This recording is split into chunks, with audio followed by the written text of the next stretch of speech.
नमस्कार, मैं हूं माधवी और आप देख रहे हैं स्वामी न्यूज। और अब समाचार विस्तार से। महाराजा श्री अग्रसेन जी की 5148वीं जयंती के उपलक्ष्य में चले 9 दिवसीय कार्यक्रम के 8वें दिन 4 अक्टूबर शुक्रवार को अग्रवाल पाठशाला सभा प्रांगण में प्रसिद्ध समाज सेवी हनुमान दयाल बंसल के मुख्य आतिथ्य में सांस्कृतिक संध्या का आयोजन हुआ। इस अवसर पर समाज के प्रतिभावान बच्चों को अग्र गौरव से सम्मानित किया गया। कलयुग के अवतारी अहिंसा के पुजारी हमारे आराध्य देव भगवान अग्रसेन जी के हम 27 सितंबर से 9 दिवसीय कार्यक्रम उनकी जयंती में मना रहे हैं और उसके अंतर्गत आज 8वें दिन हमारे महाराजा अग्रसेन पब्लिक स्कूल प्रांगण में सांस्कृतिक संध्या का कार्यक्रम हुआ। सांस्कृतिक संध्या की टीम थी तब से लेकर अब तक हमारे जितने भी समाज के कलाकार हैं उन्होंने पिछले 15-20 दिन से मेहनत करके इस कार्यक्रम को सजाया है, जिसमें पुराने जमाने के जो रस्मों रिवाज है और आज के जो रस्मों रिवाज है उन सब का एक थीम प्रस्तुत करी कि पुराने समय में शादी किस तरह की होती थी और आज किस तरह की होती है। इन सबको मिला के एक 13 से 14 प्रोग्राम आज के सांस्कृतिक संध्या में रखे गए और जिसको लोगों ने बहुत पसंद करा। हजारों की संख्या में हमारे अग्रबंधु मातृशक्तियां विराजमान है जो इस कार्यक्रम को देख के सबने सराहना करी है।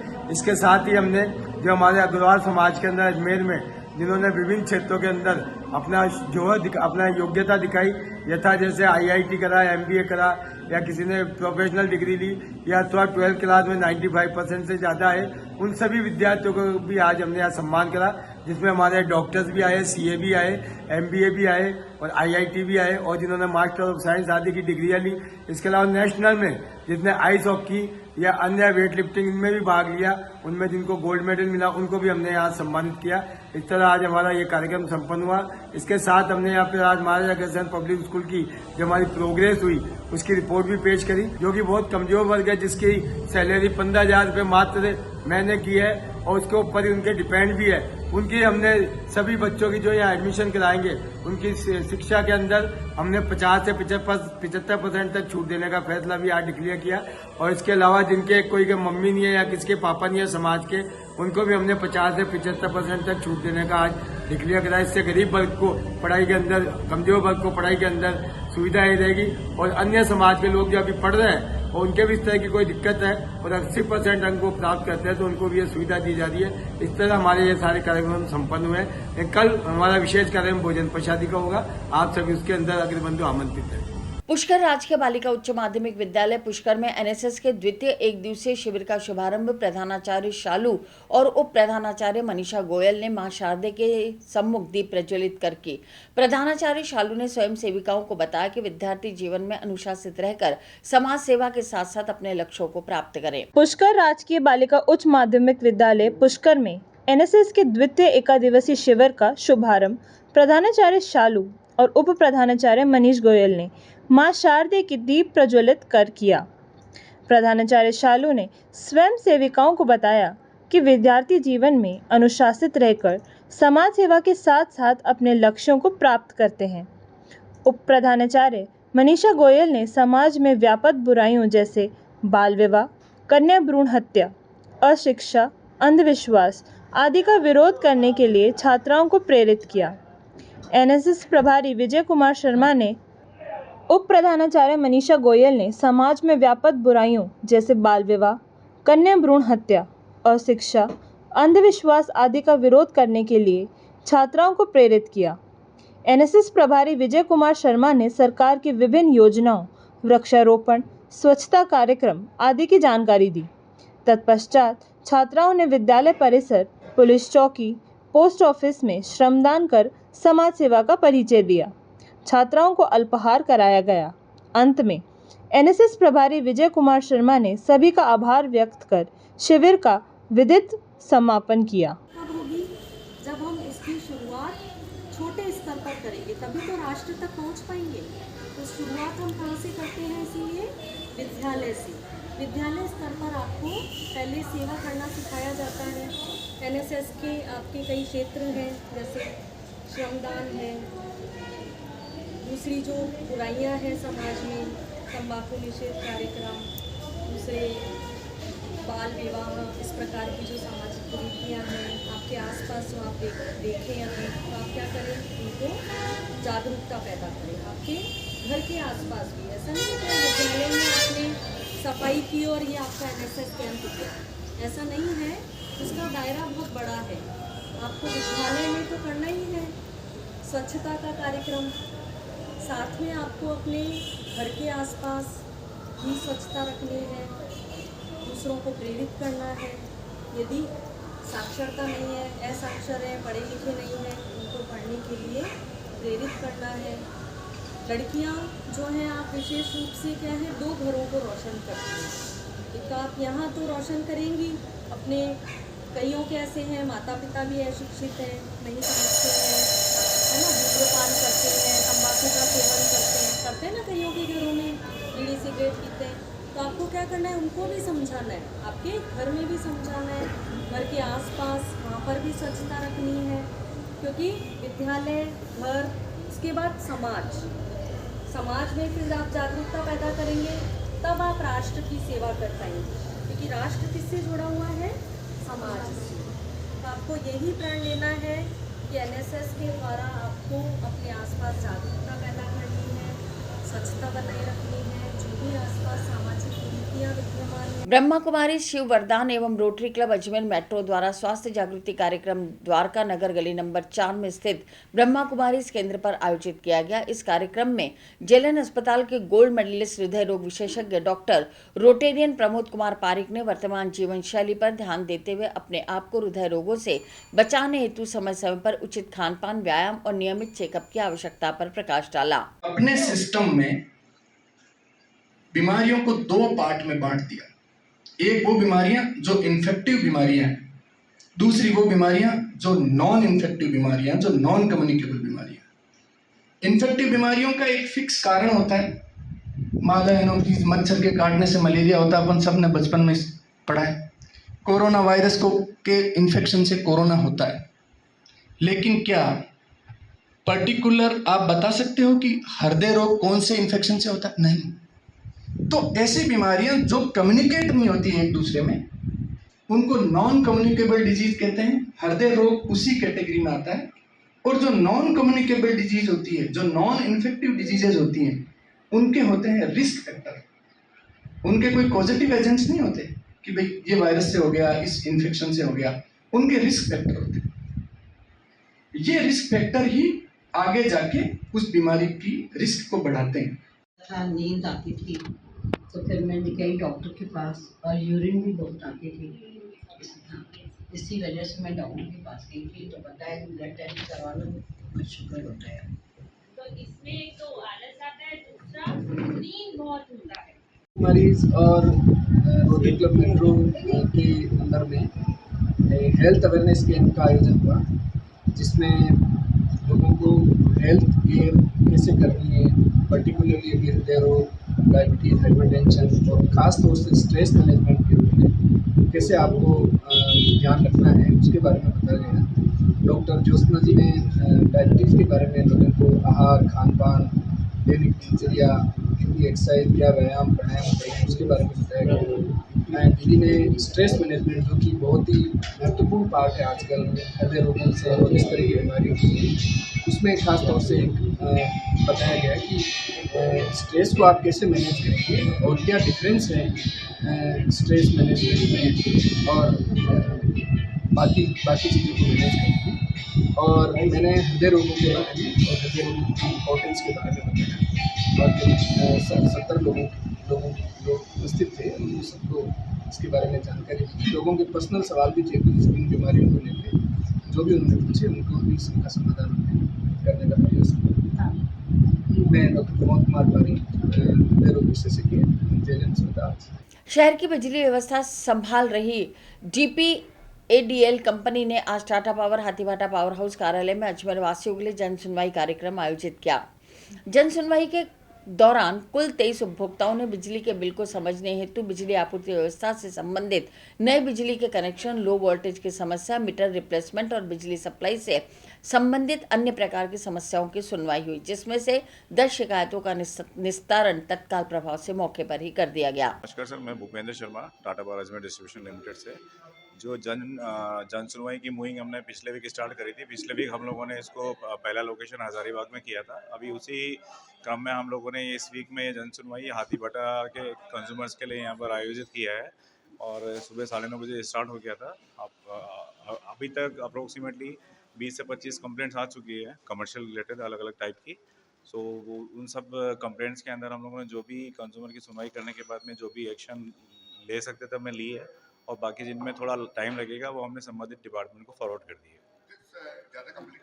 कंप्लेंट सर अलग अलग टाइप की है, हाई बिल की हो गई, मीटर फॉल्टी हो गया, कंज्यूमर के अकाउंट में कुछ अनऑथराइज चार्जेस लगे हुए हैं, ट्रांसफार्मर शिफ्टिंग का हो गया। सो अलग अलग टाइप की कमर्शियल कंप्लेंट्स हैं जो हम लोगों ने सुन के कुछ जो कर सकते थे हम लोग हमने हाथों हाथ रिजॉल्व करी है, एंड कुछ कंप्लेंट हम लोगों ने फॉरवर्ड कर दी है और कंज्यूमर को आश्वासन दिया है कि इसको भी जल्दी लिमिटेड टाइम के अंदर उसको रिजॉल्व कर देंगे। तीर्थनगरी पुष्कर के महेश्वरी भवन में आज दुर्वांकुश एजुकेशन फाउंडेशन के तत्वावधान में सर्व सनातन हिंदू समाज की ओर से नवरात्रि पर्व के उपलक्ष्य में सर्व समाज की देवी स्वरूपा 2100 कन्याओं का सामूहिक पूजन किया गया।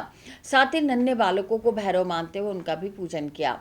आज दुर्वांकुश फाउंडेशन के तत्वाधान में माहेश्वरी सेवा सदन के अंदर 2100 कन्याओं का पूजन का कार्यक्रम रखा गया, जिसके अंदर हमारे माननीय जल संसाधन मंत्री जी सुरेश जी रावत, यहाँ के सेवा सदन के जो अध्यक्ष है राम कुमार जी भूतड़ा और पुष्कर नगर के चेयरमैन श्री कमल जी पाठक, इनका अतिथि के रूप में हम लोगों ने यहाँ पे स्वागत किया और तथा वैदिक मंत्रोच्चार से 2100 कन्याओं का यहाँ पे आज महापूजन किया गया। और यहाँ हिंदू धर्म संस्कृति और सनातन और सर्व जाति एक ही है। सारी जातियाँ अलग अलग जो जातियों में बटे हुए हैं वो सारे एक हिंदू राष्ट्र की ही संतानें हैं। ये उद्देश्य था हमारा कि हम लोगों में इस चीज़ का प्रचार प्रसार करें और इसीलिए दुर्वांकुश फाउंडेशन के तत्वाधान में आज ये कार्यक्रम यहाँ है। पूजा किसने करे कार्यक्रम कैलाशियों से? कार्यक्रम की पूजा पुष्कर नगर के पंडित जी कैलाशनाथ आदि एवं सत्यनारायण जी ने करवाई। ये कार्यक्रम अपने नव दुर्गा कन्या पूजन के लिए सर्व समाज सकल हिंदू समाज का सामाजिक समरसता के विषय में हर साल आयोजित करते हैं। तो कन्याओं का पूजन महापूजन विशाल जहाँ सभी समाज से संपूर्ण हिंदू समाज की बच्चियों का पूजन किया गया। पूजन करके इनको गिफ्ट भी दिए हैं और अपने इसका करने का उद्देश्य यही है कि समाज में समरसता का भाव रहे और कन्याओं का जो उच्च स्थान दिया अपने वेद शास्त्र पुराणों में उनको बरकरार रखते हुए कन्या को माता के रूप में पूजित करें। धरा पर नवरात्रा के इस पावन पर्व पर कन्या पूजन का विशाल कार्यक्रम आयोजित हुआ। आयोजनकर्ताओं को मैं बहुत बहुत शुभकामनाएं देता हूं और मां शारदे से प्रार्थना करता हूं, तीर्थराज पुष्कर से प्रार्थना करता हूं और परमपिता ब्रह्मा जी से प्रार्थना करता हूं कि हमारे तीर्थराज पुष्कर के साथ ही हमारे देश और प्रदेश में माता का आशीर्वाद बना रहे।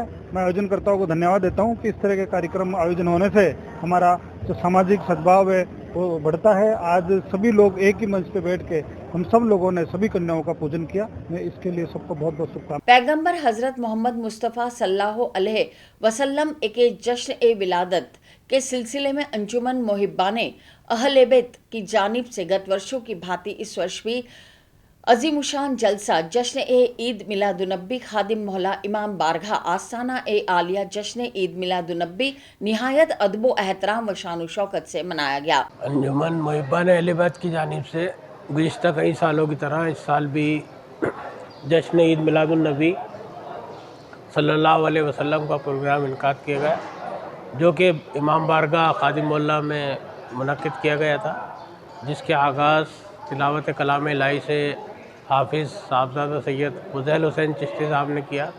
उसके बाद में नाज शरीफ के नजराने पेश किए गए। दरगाह शरीफ की शाही चौकी के कव्वालों ने सूफियाना कलाम पेश किए। बाहर से जो मुकर्रर आए थे उन्होंने सीरत पाक पर खिताब फरमाया। उसके बाद में सलातो सलाम हुआ। बाद उसके फातह के बाद अमन देश में खुशहाली भाईचारा और अमन के लिए दुआ की गई। इस मौके पर भारी काफ़ी लोग मौजूद रहे। अजमेर दरगाह शरीफ में महादेव मंदिर होने के दावे से जुड़े विवाद मामले पर विष्णु गुप्ता द्वारा दायर की गई याचिका पर आज न्यायालय में सुनवाई नहीं हो पाई। जिला एवं सत्र न्यायालय ने इस मामले की अगली सुनवाई की तारीख 10 अक्टूबर तय की है। अब इस विवादित मामले पर 10 अक्टूबर को ही सुनवाई होगी, जिसमें यह तय किया जाएगा मामला किस न्यायालय में जाएगा। भगवान संकट मोचन महादेव जो मंदिर का हमने दावा पेश किया है, जो अजमेर दरगाह है वो असल में भगवान शिव का मंदिर है, उसको लेके एक बात हमने दायर किया था एडवोकेट शशि रंजन सिंह के माध्यम से।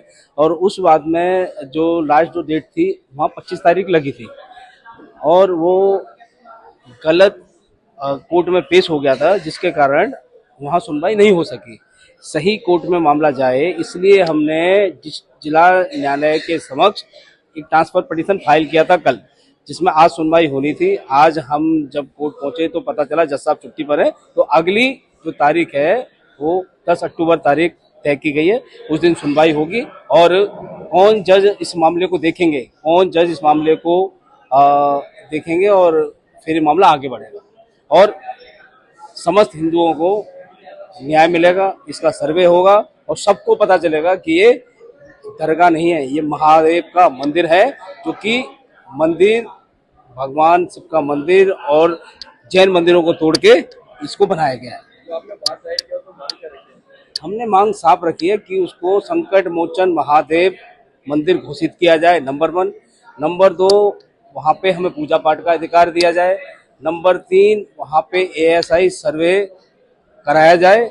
और नंबर 4, यदि किसी प्रकार का दरगाह का रजिस्ट्रेशन है तो उस रजिस्ट्रेशन को रद्द किया जाए और ताकि जल्द से जल्द हिंदुओं को न्याय मिल सके। मेरा नाम विष्णु गुप्ता है, मैं हिंदू सेना का राष्ट्रीय अध्यक्ष हूँ। फैसला तो आए, अभी सुनवाई चालू होने दो।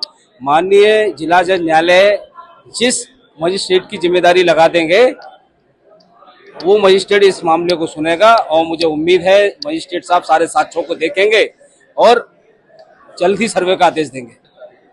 जो हमने ट्रांसफर पिटीशन फाइल की थी डीजे साहब की कोर्ट में, आज डीजे साहब छुट्टी पे थे, इसलिए मामले को एडजर्न कर दिया गया 10 तारीख के लिए। ये ट्रांसफर पिटीशन फाइल की थी, जैसे अजमेर दरगाह का जो हमने केस फाइल किया था सिविल जज सीनियर डिवीजन की कोर्ट में, उस कोर्ट को जुरिडिक्शन नहीं था, तो राइट जुरिडिक्शनल कोर्ट में केस ट्रांसफर करने के लिए, क्योंकि डीजे के पास सेक्शन 24 CPC और वाइड पावर है केस ट्रांसफर करने के लिए अपने किसी भी सबऑर्डिनेट कोर्ट में, तो हमने दरखास्त लगाई थी कि हमने रॉन्ग जुरिडिक्शन कोर्ट में केस फाइल किया था, इसको करेक्ट जुरिडिक्शन की कोर्ट में केस ट्रांसफर कर दिया जाए। इसके लिए हमने ट्रांसफर पिटीशन लगाई थी। इसमें आज मामले को एडजर्न कर दिया गया क्योंकि डीजे साहब छुट्टी पे थे। आज जिला कलेक्टर लोकबंधु ने जेएलएन अस्पताल का निरीक्षण कर वहां की व्यवस्थाओं का जायजा लिया। निरीक्षण के दौरान उन्होंने पाया कि कई जगहों पर लाइट्स की व्यवस्था नहीं है, जिसके लिए अस्पताल प्रशासन को निर्देश दिए गए कि लाइट की उचित व्यवस्था की जाए। इसके अलावा मरीजों और उनके साथ आने वालों के बैठने की सुविधा के रूप में बेंच लगाने के भी निर्देश दिए। उन्होंने यह भी कहा कि मरीजों को सभी आवश्यक सुविधाएं उपलब्ध कराई जाए ताकि उन्हें किसी प्रकार की परेशानी का सामना ना करना पड़े। हॉस्पिटल के निरीक्षण में कुछ सुझाव जो मैंने और कुछ डायरेक्शन दिए हैं, जहाँ मरम्मत की आवश्यकता है, कहीं लाइट्स और लगाने की आवश्यकता है, कुछ जगह जो पेशेंट्स हैं उनके लिए बेंचेस और लगाने की आवश्यकता है, वो सारे डायरेक्शंस दिए हैं।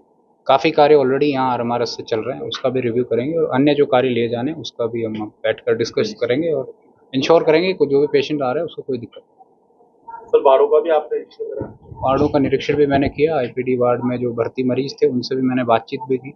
ओवरऑल जो व्यवस्थाएं हैं उनसे सभी संतुष्ट हैं। कुछ इम्प्रूवमेंट की आवश्यकता है वो निश्चित तौर पर करेंगे।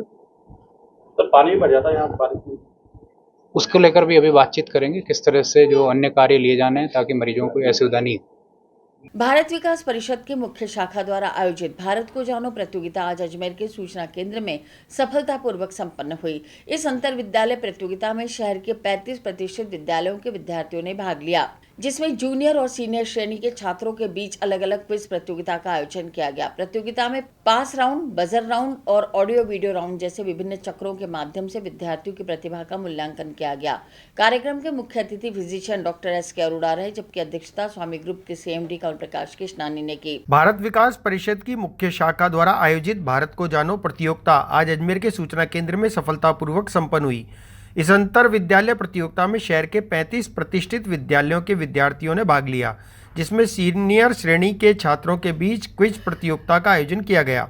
प्रतियोगिता में पास राउंड, बजर राउंड और ऑडियो वीडियो राउंड जैसे विभिन्न चक्रों के माध्यम से विद्यार्थियों की प्रतिभा का मूल्यांकन किया गया।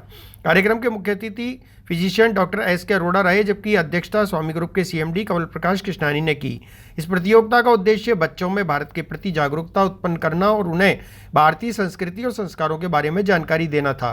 कंवल प्रकाश कृष्णानी ने अपने संबोधन में इस बात पर जोर दिया कि बच्चों को भारत की सांस्कृतिक धरोहर, परंपराओं और संस्कारों के बारे में जानकारी देना अत्यंत आवश्यक है। उन्होंने भारत विकास परिषद के इस प्रयास की सराहना करते हुए कहा कि शिक्षकों को भी चाहिए कि वे बच्चों को भारतीय संस्कृति और परंपराओं से अवगत कराते रहें, ताकि आने वाली पीढ़ी इन मूल्यों को समझे और उन्हें अपनाए। भारत विकास परिषद का यह आयोजन बच्चों में राष्ट्रीयता की भावना को बढ़ावा देने और उन्हें भारत की समृद्ध संस्कृति से परिचित कराने के उद्देश्य से किया गया। भारत विकास परिषद के अध्यक्ष महोदय, सचिव महोदय, गोयल साहब, डॉक्टर गोकुल साहब और आज के इस कार्यक्रम के अंदर जिनका हम लोगों को आशीर्वाद मिल रहा है, डॉक्टर अरोड़ा साहब, जिनसे अपने जीवन में हमने बहुत प्रेरणा ली। प्रेरणा तो हमने सबसे ली है, डॉक्टर गोकुल साहब से भी ली है, गोयल साहब से भी ली है, अध्यक्ष वगैरह अध्यक्ष हैं, सचिव साहब हैं। और मेरे बचपन के मित्र जब हम छोटे थे, तो जब आपकी उम्र में बच्चों को आपकी उम्र में थे, उस समय हमने लोगों ने वीडियो क्लब ज्वाइन किया था। उस समय हम लोगों के साथ में मेरे साथ में जुड़े दिलीप पाली, ये मेरे साथ में अध्यक्ष थे, मैं उस समय उनके साथ में सचिव की भूमिका के अंदर था। आज भारत विकास परिषद ने ये बीड़ा उठाया है, भारत को जानो क्विज प्रतियोगिता का। इसके बारे में आप लोगों को एक बात समझनी होगी। इसको सिर्फ क्विज में जीतने और हारने पर ना सोचे, इसको सोचे कि जो आने वाले आरएस की परीक्षा होती है, आने वाले समय में जो आईपीएस की परीक्षा होती है, या किसी भी तरीके के कॉम्पिटिशन में आप जाना चाहते हैं, चाहे आप टीचर बनना चाहते हैं, किसी भी तरीके की प्रशासनिक सेवा में जाना चाहते हैं, तो ये आज की क्विज आपके लिए बहुत ज्यादा इंपॉर्टेंट है। हो सकता है कि क्विज के अंदर आप उस समय टीम के अंदर यहाँ पर ऊपर ना हो, परंतु उसकी जानकारी आपको होना जरूरी है। तो ये मैंने जानकारी प्राप्त की दिल्ली से कि ये जो प्रतियोगिता है दोपहर 2:30 बजे तक चलने वाली है। जितने और बच्चे हैं वो भी बच्चे इस बारे में समझें, और जो टीचर्स हैं उनसे टीचर्स डेफिनेटली कई चीजों के अंदर जाता है, गुरु है, इसलिए उनको इन सब चीजों की नॉलेज है। परंतु जो इनकी आज जो भारत विकास परिषद ने प्रारंभ करी है, जो आप तक पहुंचाने की कोशिश करी है, इसको स्कूल लेवल के ऊपर रेगुलरली आप लोगों को आगे चलाना चाहिए। जब इसको रेगुलरली आप आगे चलाएंगे तो बच्चों का ज्ञान बढ़ेगा। उनके बच्चों के अंदर यदि उनके मन में यदि किसी की जानकारी नहीं होगी तो बहुत सारी जानकारियां हम लोगों को प्राप्त होगी। मैं बहुत ज्यादा ना कहते, क्योंकि समय की मर्यादा है और आप लोगों का जो कॉम्पिटिशन है वो बहुत ज्यादा जरूरी है। आप लोगों को मैं अपनी शुभकामनाएं देता हूँ। जीत और हार को अपने दिल पर ना लें। जीतने वाला किसी भी तरीके से अहंकार ना करे कि मेरे ऊपर मैं जीत गया, आगे कोई कॉम्पिटिशन नहीं है, और हारने वाले अपनी कोशिश में थोड़े कोशिश लगातार जारी रखे। यही कहकर अपनी वाणी को विराम दूंगा। जय हिंद, जय भारत। भारत विकास परिषद मुख्य शाखा की ओर से आज सूचना केंद्र भवन में भारत को जानो प्रतियोगिता का आयोजन किया गया है। यह प्रतियोगिता शहर की 35 स्कूलों के जूनियर जो कि क्लास 6 से 8 के विद्यार्थी हैं, इसके अलावा सीनियर विद्यार्थी जो कक्षा 9 से 12 के विद्यार्थी हैं, उनके बीच में क्विज कंपटीशन और बजट सिस्टम से यह प्रतियोगिता आयोजित की गई है। इसमें भारत के बारे में समस्त, चाहे इतिहास हो, भूगोल हो, खेलकूद हो, महापुरुषों हो, सभी के बारे में प्रश्न पूछ के बच्चों की एक जो उनमें इच्छा शक्ति है और उनकी प्रतिभा है, प्रतिभा का उजागर आज की इस कार्यक्रम के माध्यम से किया जाएगा। जो स्कूल लेवल पर प्रतियोगिता हुई वो सभी बच्चे आज यहाँ भाग ले रहे हैं, और आज जो बच्चे भाग ले रहे हैं उनमें से प्रथम बच्चे जो आएंगे जूनियर और सीनियर में, वो प्रांतीय स्तर की प्रतियोगिता जो कि अजमेर में ही 20 अक्टूबर को गवर्नमेंट कॉलेज सभागार में होने वाली है, उस प्रतियोगिता में अजमेर का प्रतिनिधित्व करेंगे। यह ऐसी प्रतियोगिता है। आज की प्रतियोगिता में हमारे मुख्य अतिथि अजमेर के जाने माने फिजिशियन डॉक्टर एस के अरोड़ा साहब थे, तथा अध्यक्षता श्री कंवल प्रकाश जी स्वामी न्यूज़ के CEO ने की। तथा ये हमारा सौभाग्य है कि हम इस तरह का आयोजन कर अजमेर शहर में एक जागृति पैदा कर रहे हैं, ताकि बच्चों में भारत के प्रति संस्कार और भारत के प्रति जो जानकारी हासिल होनी चाहिए। जिस प्रकार हमारी संस्कृति आज विलुप्त होती जा रही है, भारत विकास परिषद के माध्यम से हम हमारी संस्कृति का प्रचार प्रसार एवं जागृति पैदा करने का ये हमारा उद्देश्य है। इस उद्देश्य से यह प्रतियोगिता आज यहाँ आयोजित की जा रही है। करीब कितने बच्चों ने भाग लिया? पूरे अजमेर शहर में 5,000 से 7,000 बच्चों ने इस प्रतियोगिता में भाग लिया। आज 35 स्कूलों के लगभग 140 विद्यार्थी आज यहाँ भाग ले रहे हैं। आपका नाम? मैं सुरेश गोयल, प्रांतीय प्रभारी स्थायी प्रकल्प एवं संरक्षक, भारत विकास परिषद मुख्य शाखा। अंजुमन सैयद जादगान के सदस्यों ने शुक्रवार को दरगाह थाने में ज्ञापन सौंपा। इस मौके पर उपाध्यक्ष सैयद कलीमुद्दीन और अन्य ने बताया कि पैगंबर मोहम्मद साहब के खिलाफ अनर्गल बयानबाजी का वीडियो जारी हुआ है, इसके खिलाफ कार्रवाई होनी चाहिए। उन्होंने राज्य सरकार और केंद्र सरकार के इस मामले में सख्त कदम उठाने की भी मांग की है। आज अंजुमन सैयद जादगान दरगाह शरीफ अजमेर से हम तमाम जिम्मेदार लोग दरगाह थाना अजमेर आए और आकर ये शख्स जो है यति नरसिंह सरस्वती गिरूर त्यागी, इसके खिलाफ हम लोगों ने FIR दर्ज करवाई है। ये बदतमीज़ बेहुदा शख्स, इसने हमारे आकाए नामदार ताजदार मदीना सरकार दो आलम सल्लल्लाहु अलैहि वसल्लम की शान में जो गुस्ताखी की है, इसको मुसलमान कभी बर्दाश्त नहीं करेगा। अब मुसलमान अभी इतना मुर्दार नहीं हुआ है, अपना ज़मीर फरोश नहीं हुआ है कि जो कोई भी आकर आए दिन जो है कोई रसूल की शान में गुस्ताखी कर दे और मुसलमान खामोश बैठा रहे। हमारा खून इतना ठंडा नहीं हुआ इस वक्त कि हम जो इस गुस्ताख के खिलाफ अपनी आवाज़ को बुलंद ना कर सकें। ये हम सरकार दो आलम सल्लल्लाहु अलैहि वसल्लम के सामने हमारे मुंह कैसे दिखाएंगे अगर इसके खिलाफ हम लोगों ने कोई आवाज़ ना उठाई तो। क्या आपकी ओर से मुकदमा दर्ज कराएंगे? हमारी ओर से पूरे अंजुमन सैयद जादगान की तरफ से मुकदमा दर्ज करवाने के लिए आज हम दरगाह थाने आए। CI साहब से मुलाकात करी है, इसकी कॉपी SP साहब को भी हमने पेश की है। अब हम हिंदुस्तान की सरकार से हम गुजारिश करेंगे कि आए दिन ये बदतमीज़ लोग, नामाकुल लोग, बेहुदा लोग जो किसी भी मज़हब के खिलाफ, ख़ास तौर से मुसलमानों के खिलाफ और इस्लाम के खिलाफ और इस्लाम के जो प्रॉफिट है, वली है, सूफ़ी है, उनके खिलाफ आके आए दिन बेहुदा बयानात दे रहे, तो सरकार हिंदुस्तान की सरकार से हम गुजारिश करेंगे कि इनके खिलाफ कोई ऐसा कानून बनाया जाए कि जब भी ये फेसबुक पर, यूट्यूब पर और तमाम धर्म संस्थाओं में आकर जो बयानबाजी करते हैं, कोई ऐसा कानून बनाए ताकि इनको फ़ौरन इनको गिरफ्तार किया जाए और इनके ऊपर पाबंदी लगाई जाए। ये हमारी हुकूमत हिंद से गुजारिश है। और ये अभी तक पूरे हिंदुस्तान के अंदर पूरा मुसलमान अपने गुस्सा का इजहार कर रहा है और हुकूमत ने अभी तक इसको अरेस्ट नहीं किया है। इसको जितनी जल्दी हो अरेस्ट किया जाए और इंसाफ दिया जाए। क्या आपकी ओर से धरना प्रदर्शन किया जाएगा?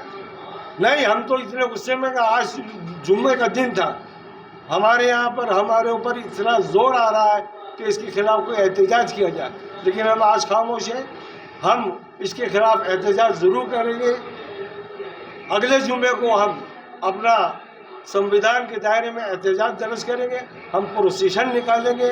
अगर हमें प्रशासन ने प्रोसेशन निकालने की इजाज़त दी तो हम प्रोसेशन भी निकालेंगे और अपने गुस्से का इजहार करेंगे। और अगर हमें इजाज़त नहीं दी तो हम दरगाहदार के ऊपर हम अपने गुस्से का इजहार करेंगे और एहतजाज करेंगे। आपका नाम और पता? सैयद कलीमुद्दीन, नायब सदर, उपाध्यक्ष। राज्य स्तरीय राइफल शूटिंग प्रतियोगिता इस वर्ष सेंट्रल एकेडमी द्वारा आयोजित की जा रही है। राज्य सरकार द्वारा इस बार सेंट्रल एकेडमी अजमेर को यह प्रतियोगिता आयोजन करने के दिशा निर्देश दिए। यह प्रतियोगिता 7 अक्टूबर से प्रारंभ होकर 13 अक्टूबर तक चलेगी। इस प्रतियोगिता में राजस्थान के 50 जिलों के 1800 प्रतिभागी भाग लेंगे। आज इसी संदर्भ में प्रेस वार्ता आयोजित कर जानकारी दी गई। 68 राज्य स्तरीय राइफल शूटिंग प्रतियोगिता का आयोजन इस वर्ष सेंट्रल एकेडमी में किया जा रहा है। राज्य सरकार ने यह जिम्मेदारी सेंट्रल एकेडमी विद्यालय अजमेर को दी है। ये प्रतियोगिता 7 अक्टूबर से प्रारंभ होगी और 13 अक्टूबर तक चलेगी। इस प्रतियोगिता में पूरे राजस्थान के 50 जिले के 1800 प्रतिभागी इसमें भाग लेंगे, जिसमें अंडर 17 और अंडर 19 बॉयज़ और गर्ल्स दोनों श्रेणी के बच्चे हैं। विद्यालय प्रबंधन ने समस्त तैयारियां की हैं, जिसके अंतर्गत विद्यालय में 2 शूटिंग रेंज बनाई गई हैं ताकि किसी तरह की कोई परेशानी किसी बच्चे को नहीं हो। 1800 बच्चों को ठहराने की जिम्मेदारी जिला शिक्षा अधिकारी मुख्यालय अजमेर ने ली है, जिसमें कि 15 विभिन्न विद्यालयों में विद्यार्थियों को ठहराया जाएगा। विद्यार्थियों को बस स्टैंड तथा रेलवे स्टेशन पर वहाँ हमारे शिक्षक मौजूद रहेंगे तथा उनको डायरेक्शंस वहाँ से देंगे ताकि किसी तरह की कोई परेशानी न हो। विद्यालय के अंतर्गत बच्चों के भोजन की व्यवस्था की गई है तथा खाने पीने की समस्त व्यवस्था विद्यालय प्रबंधन ने बच्चों के लिए की है। जिला शिक्षा अधिकारी मुख्यालय अजमेर ने 70 अधिकारी अपने तरफ से स्कूल में लगाए तथा स्कूल प्रशासन ने भी 80 शिक्षक इस प्रतियोगिता को सुचारू रूप से चलाने के लिए लगाए। और इसी के साथ ये समाचार बुलेटिन यहीं समाप्त होते हैं। मुझे दीजिए इजाजत। देखते रहें स्वामी न्यूज़।